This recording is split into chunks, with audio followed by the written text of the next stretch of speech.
और मोर्चा सफल भी हुआ। जब यहां पकड़े गए टोल पर खजारसी के, तो पुलिस के पकड़ने से पहले सरकारी बस में चले गए। सरकारी बस को घेरने से पहले कपिल जी के जरिए मोटरसाइकिल के रास्ते अलीगढ़ चले गए, और अलीगढ़ में जब मुख्य द्वार पे पुलिस खड़ी थी तो दीवारें को टाप के पिछले दरवाजे से अस्पताल चले गए। और फिर जब यहाँ हमारी बच्ची जो है, हमारे डिमांड पे हमने कहा एम्स लिया, एम्स की बजाय सफदरजंग लाई गई, तो सफदरजंग में जब उसके साथ अन्याय हुआ, उसकी जान चली गई और हम लोगों ने मोर्चा लिया, तो हमसे वादा करके पुलिस ने वादा खिलाफी की और हम लोगों को गिरफ्तार कर दिया और उस बच्ची का शव जो जाके जला दिया। आप देखो, उससे पहले कोई जाता था क्या हमारी बस्तियों में? अगर जाता था तो चुनाव के समय जाता था, क्योंकि चुनाव के समय हमारी उंगली में वो शक्ति होती है कि जिसे चाहे कुर्सी पर बिठा दे और जिसे चाहे जमीन पर पटक दे, किसी का भी अहंकार तोड़ दे और किसी भी गरीब को कुर्सी पर बिठा के उसके गले में ताकत दे दे। ये शक्ति हमारे पास डॉक्टर अंबेडकर के संविधान से हमें वोट के रूप में मिली है। तो जाते तो थे लोग, लेकिन तब जाते थे जब हमारी जरूरत उनको होती थी, जब उनकी जरूरत हमें होती थी तो हमसे मुंह फेर लेते थे। ये ट्रेंड अगर आज बदला है, चाहे संबल का मामला हो, चाहे हाथरस का मामला हो, और चाहे यही मैं नागल की गवाही देता हूं कि जब नागल में 9 साल की हमारी बच्ची पर जुल्म हुआ तो किसी की आंखों में आंसू नहीं आए। सबसे पहले हमारी टीम ने मोर्चा लिया, और जब हमारी टीम ने मोर्चा ले लिया तो यहाँ के मुख्यमंत्री की भी नींद खुली। उन्होंने कहा मैं भी जाऊंगा, और कांग्रेस के एक बड़े नेता ने कहा कि मैं भी जाऊंगा। मैंने कहा था वहां जाके कि अब चंद्रशेखर आजाद आ गया है, अब आप देखना कि हर नेता को लगेगा कि वहां जाना चाहिए।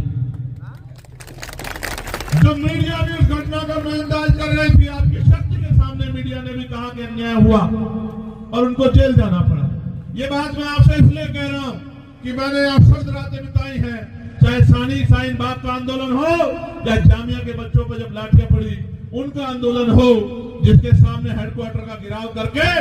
और एक बात जो मुझे हमेशा याद रहती है कि जब हम रात को हेडक्वार्टर पे गए थे तो कुछ घंटों के बाद हमने जब वहां से चलने की कोशिश की तो एक भाई ने और एक बिटिया ने मेरा हाथ पकड़ लिया और मुझसे कहा कि भैया आप मत जाना, सब चले जाए, आप मत जाना। तो सिकंदर साहब, मैंने कहा कि क्यों नहीं जाना? तो बोले आप चले जाओगे तो पुलिस हमें बहुत मारेगी, हम बेटियां हैं, आप हमारा अपमान होगा, आप मत जाओ। और मैंने हिमांशु जी से कहा कि भाई अब क्या करें? तो बोले करना क्या है कि अब यहाँ रहना है, इनकी रक्षा करनी है, यही तो काम हम लोग करते हैं। तो फिर हमने गाड़ी मंगाई और गाड़ी के ऊपर हम लोग बैठ के, ठंड का मौसम था, 0 डिग्री टेम्परेचर जा रहा था, तो रात को 3 साढ़े 3 बजे तक उस पर बैठे रहे। 3 साढ़े 3 बजे तक जो है आंदोलन करते रहे, और जब तक वो बच्चे नहीं छूटे और पुलिस ने जामिया को नहीं छोड़ा तब तक लड़ते रहे। और जब सब बच्चों को छोड़ दिया जो पकड़े थे, तब उसके बाद हमने वहां से निकलने का काम किया। इसी दिल्ली में गुरु घर का आंदोलन हुआ, इसी दिल्ली में लाखों लोग आए, 96 लोग अरेस्ट हुए, पुलिस ने लाठियां बजाई और 66 दिन तक जेल काटनी पड़ी। और पहली बार ऐसा हुआ 2 अप्रैल 2018 के बाद कि सुप्रीम कोर्ट को अपना फैसला वापस लेना पड़ा और गुरु घर की उस जमीन को खाली करनी पड़ी, जिस जमीन को उन्होंने कह दिया था कि जमीन आपको नहीं मिलेगी। उस जमीन का भी आंदोलन लड़ा। वो हमारी गुरु घर की जमीन है, हमारे लिए वो शक्ति स्थल से कम नहीं है। हमने यहाँ जामा मस्जिद का आंदोलन भी लड़ा। सब लोग कहने लगे कि साहब छोड़ दो, पुलिस गिरफ्तार करेगी। तो मैंने कहा गिरफ्तार करेगी तो कहां ले जाएगी? जेल ही तो ले जाएगी, इसके अलावा कहां ले जाएगी? तो जेल गए, और जेल गए लाठियां भी खानी पड़ी। अब पुलिस सरकार की होती है। अभी हम केंद्र में हम लोग नहीं है, यहाँ की पुलिस केंद्र सरकार के अधीन है। जिस दिन हम लोग केंद्र में होंगे तो वो बेचारे हमारे हिसाब से काम करेंगे। तो बहुत नुकसान उठाना पड़ा, जेलें काटनी पड़ी निर्दोष होते हुए। पुलिस से कोर्ट ने पूछा कि बताओ चंद्रशेखर का अपराध क्या है? वो तो वकील आदमी है। तो उन्होंने कहा साहब इन्होंने भड़काऊ भाषण दिया। कि भड़काऊ भाषण क्या था दिखाओ। अब क्या कहा था?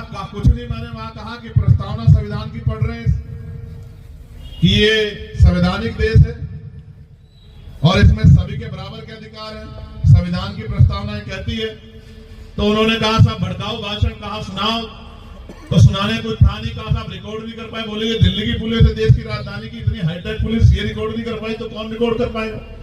तो मैं ये बात आपको इसलिए बता रहा हूं कि जब तक हम पे शक्ति नहीं होगी तब तक हमें दूसरे की तरफ आंख उठा के देखना पड़ेगा, इंतजार करना पड़ेगा और हाथ फैलाना पड़ेगा, और वही मिलेगा जो मिलता आया। और मिलने वाले की बात जान लो कि जब आप किसी की तरफ हाथ फैलाते हो तो वो नहीं देता जो आपको चाहिए, वो देता है जो उसकी जेब में होता है और जिसको वो आपको देना चाहता है। और मेरे शब्दों में तो सुनो, वो झूठन देता है आपको। आपकी इच्छा होती है 1 रुपए की तो वो 5 पैसे देता है, 10 पैसे देता है, आपकी भावनाओं का सम्मान नहीं रखता।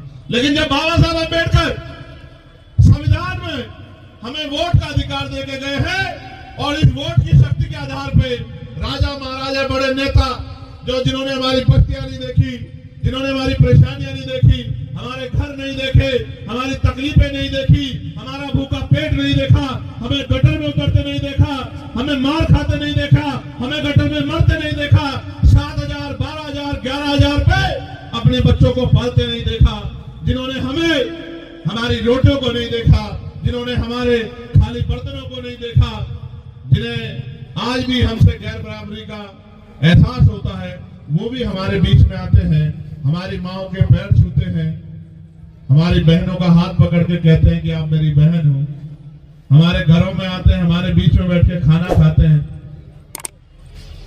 हमारे गिलास में पानी पीते हैं। कभी कभी गिलास अपना ले आते हैं लेकिन पानी पीते हैं, बर्तन अपने ले आते हैं, खाना अपना ले आते हैं, हमारे बीच में बैठ के खाते हैं। ये साबित करने की कोशिश करते हैं कि हम आपके हितैषी हैं।